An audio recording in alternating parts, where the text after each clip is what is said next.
Hey everyone, Sean here. Welcome back to another edition to After the Movie. Currently in my theater parking lot. I just got done watching Peter Pan's Neverland Nightmare. This film was written and directed by the actor who played Christopher Robin in Winnie the Pooh, Blood and Honey 2, I believe.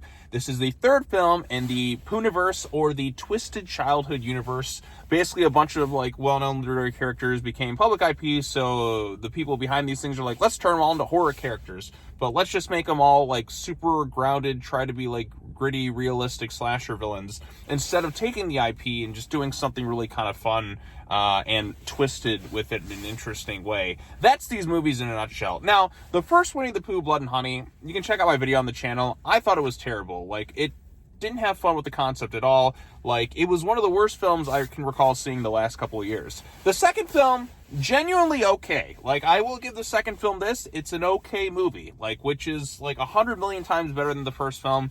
There was actually an effort to try and do something with the Christopher Robin character, and the way they connected him with Pooh I thought was kind of interesting. So that one's not terrible. I'll give the second Winnie the Pooh, Blood and Honey. It's not great, but it's okay. So which kind of surprised me too.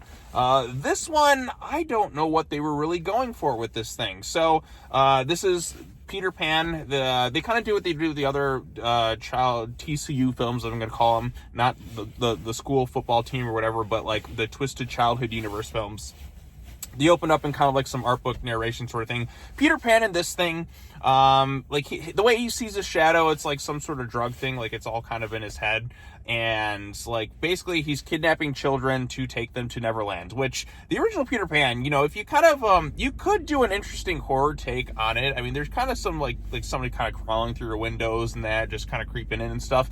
You could do something interesting with that, but instead they kind of go for super groundy, gritty slasher. And Tinkerbell's pixie dust is just heroin. And the problem I have with this film in particular really is it doesn't do much to really set up an interesting protagonist or anything resembling an interesting story. It's just Peter Pan kidnaps kids. He's basically what's that movie? The Black Phone with the grabber. And you kind of take that, mix him in with a little bit of Joaquin Phoenix's Joker and Pennywise the Clown. And that's basically what you get in terms of this take on Peter Pan. He's a seriously disturbed individual, and I will give it this: the actor playing Peter Pan genuinely does come across as pretty creepy in a lot of sequences. I think he's actually creepiest at the beginning, because you see him as this kind of circus performer. He kind of picks out a kid, and that's who he chooses to stalk. He just happens to have because there's that scene in the trailer, if you see it, he's kind of crawling out of the floors, which is very similar to Pennywise in the sewer, or it kind of reminds me of Evil Dead 2, where she's in the cellar or something like that. Just happens to be in this person's house or whatever. No explanation of how he got there or anything like that, or even how he's able to kind of keep his little secret off base sort of property afloat. Kills just sort of happen. There's a lot of stupid people in this movie. Plenty of chances to kind of get a hit in on this guy, and they choose to not do so at any time. And it's just kind of one of those frustrating things, because our protagonist is Wendy. Even that her brother Michael, so if you know Peter Pan's story, Wendy, Michael, John, Captain Hook. Oh, sweet merciful Jesus, what do they do to Captain Hook in this thing? You could have taken the IP and done something you could have just done why not have it actually be a kid who's Peter Pan, instead of this grown adult guy who's just kidnapping kids, and he's hello, I'm Peter, and then he's I'm Peter. And, you do get to see Peter full frontal, which I did not really need to see in this movie, but they give us that. There's some violent kills, but nothing like an Art the Clown Terrifier type thing. They're not bad. The production value does improve, I feel with these movies, as they've gotten a little bit more money. It's set, overseas, I guess England or something like that, or not England, the UK. And there are some, kind of creepy moments. A lot of people do die in this film, but there's also it feels like it's kind of edited in a sort of messy way at times too. For instance, basically Wendy, her brother Michael gets kidnapped. John is pretty much just an afterthought in this film. He's just kind of there in one scene. The mom's there, the dad's not really there. John does nothing with it, so what a waste of him. Wendy is supposed to pick up her brother from school, and I don't understand how this sort of happens. The kid has his bike. She takes him to school on his birthday. He clearly saw his sister, And then I guess she just kind of stuck around, or this was another day or something like that. He's just kind of off leaving on his bike for whatever reason, which I just don't get. Like, he saw his sister's boyfriend, who was pretty much a non-factor in this movie. Like, he's in there for one scene and then he's just gone. And then next thing we know, he's riding his bike home, but his sister was clearly there to, like, pick him up. And then he saw her because he saw, like, the boyfriend, and then the mom's like, oh, you weren't there for your brother. Like, well, he just saw her. Like, did I miss a scene? Did we just kind of cut to it? Like, it doesn't really make much sense. Like, why did he just go home on his own? Like, she waited for him. Like, she was there. He saw she was there because she saw the boyfriend. And then he's just, the next moment, he's just kind of gone off somewhere. And Peter's just off picking people off because nobody knows how to lock their doors. And everyone's really stupid. He also kills a bus full of, like, kids, which, you know, it's disturbing. You don't see it actually happen, probably because they couldn't afford to, like, film this on the 7 Plus. Do you really want to see that? I don't know. But yeah, so you got that stuff. And then the ending, like, the last, like, bit of this movie, like, there's so many stupid moments, too, with some of these people. Like, you could just...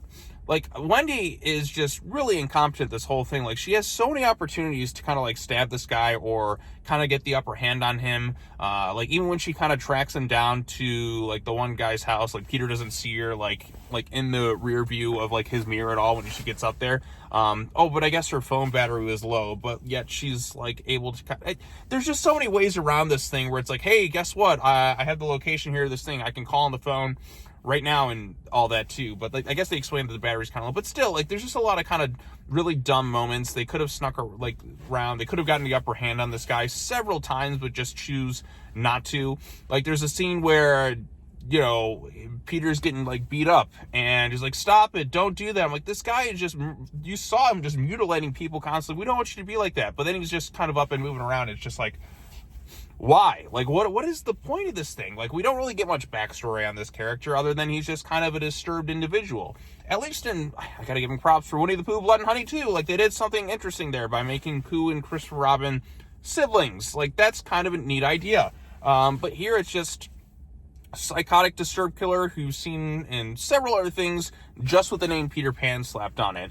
And it started out kind of, like, a little bit creepy earlier on. Like, I think Peter was kind of creepier, like, in the very beginning of the film where they're filming at the circus, because I guess he was a circus performer. Yeah, how can he afford his house and all that stuff and all these drugs? Like, he clearly doesn't have an ongoing job. Like, there's one moment where he goes into the store and, like, it's just some, like, guy who's just like, hey, buddy, the store's closed. And he's just killed to get some random mask and all that. But, like, you could have done some cool things with this IP. Peter Pan, Neverland. I get it's like, they don't have the money to do stuff, but, like, they had the animated drawings at the beginning, but, like, he's just telling a story to kids. Like I say, he's some psychotic, like, serial killer. But wouldn't it be more interesting if it was actually a kid doing this stuff? Like, instead of a grown-ass adult, I guess it wouldn't have been as creepy.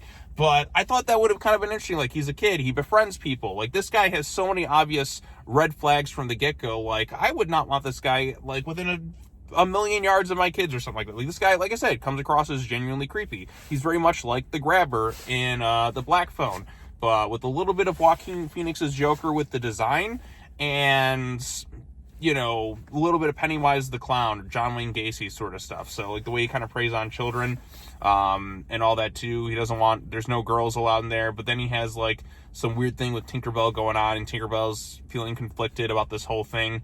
The mom is angry at the Wendy because she wasn't there for the one son. I guess Peter Pan's a notorious serial killer.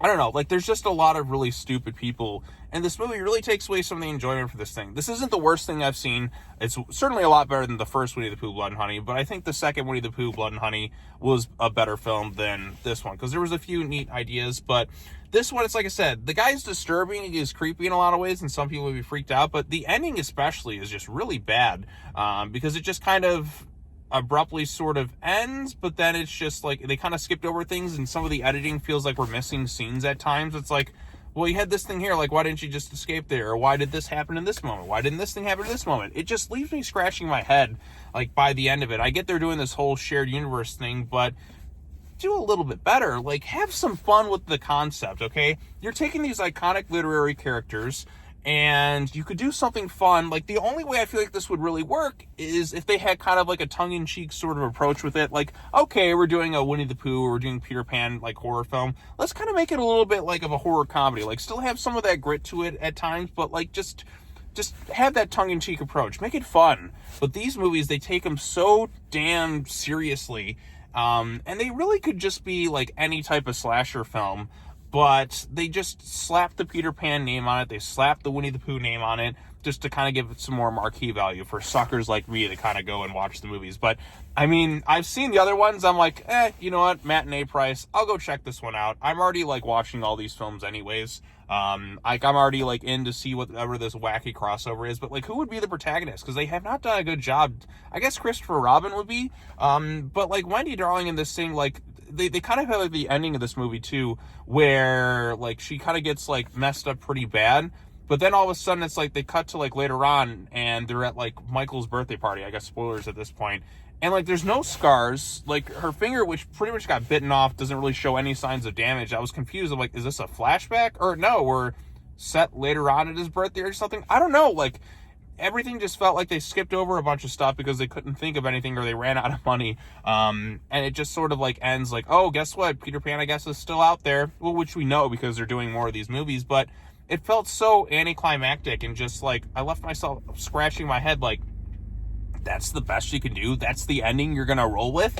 I just was frustrated because I do see some potential. Because, like I said, the Peter Pan storyline about somebody, like, a kid who, like, there could be, you could twist it to make it kind of creepy, or, like, you could have some fun with it. Like, wouldn't it be cool if you actually had pirates in this thing? Or you could actually go to Neverland. Also, the crocodile is just, like, something on the TV. See what I mean? Like, they're not having enough fun with the IP. Like, there's still, like, the disturbing, like, story, like Peter's reading about Neverland and all that. You have some of those old, like, Peter Pan silhouettes that felt like a little bit like the Disney design. But like I said, no fun. Bad form. And then Captain Hook, and the only reason you know he's Captain Hook is because he has a hook in his hand, doesn't say or do anything. Well, actually, I shouldn't say that. He's like, help me. He was, like, chained in the basement. I guess he was one of those kids at, like, the beginning of the film because they flash forward, like, 15 years later. And he just looks like a deformed individual at this point. You ever see the movie Barbarian? And you have that, like, one that he's like, bah, bah. Like, that's basically, like, what Captain Hook looks like in this movie. And it looks utterly, like, kind of, like, ridiculous. And then he just, like, he was chained up, and then somehow he escapes. No explanation how that happened. Like, I guess he could have just done it the whole time. He hooks Peter Pan, drags him away, and then you have the police showing up the scene. Keep in mind, we don't see the cops actually, like, do anything because they couldn't afford actual police officers or something in this movie. And then all of a sudden it's cut to, like, years, I guess a year later or something like that, and it's Michael's birthday, and, like, she gets the call again from Peter Pan, and that's it. Like, we never saw any closure with that. Like, we just see kind of the sirens in the background, like they're going to be find and all that, but then it's just like, what the hell? Like, what did we miss? Like, it felt like we just jump cut through a bunch of stuff, and it was kind of messy that way. So, yeah, wasn't really a big fan of this one. Not the worst thing I've ever seen. Like, it's not like, oh my God, that's the worst thing I've ever seen. I'm not, like, angry or anything like that. I just left this thing like, it could have been so much better. So, yeah, like I said, this isn't one of those movies that really pisses me off or anything like that, but I just, like, I felt frustrated, like, watching it, because I'm like, I could see where you could do some good stuff with it. And like I said, if you want, like, kind of a creepier, I guess, Peter Pan, and because I love the Peter Pan storyline. Hell, look at the stuff I've done too. Like, look at the Hook review I did with Big Jack Films. Like, there's so much love and passion thrown into that video because we loved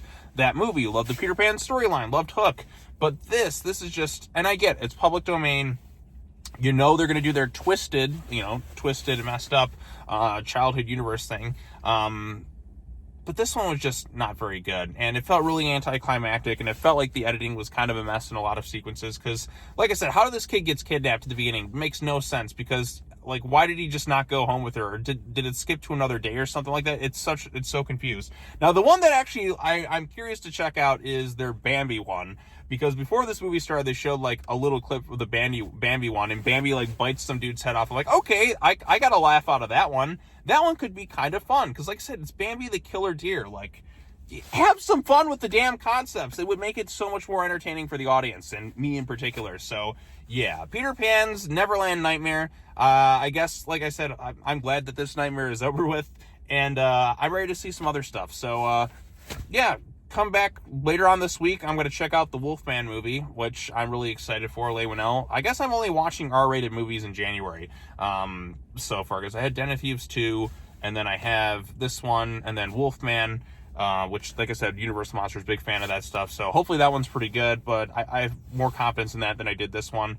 Yeah, so I don't know how they're gonna do this random ass crossover, but I'll see how it is. Like I said, you need a really good, like, protagonist. Cause, like, I'll give an example. Terrifier 1, Terrifier 2, Terrifier 3. Terrifier 2, they kind of started to crack the formula a bit because they actually had an interesting, like, protagonist with Sienna Shaw.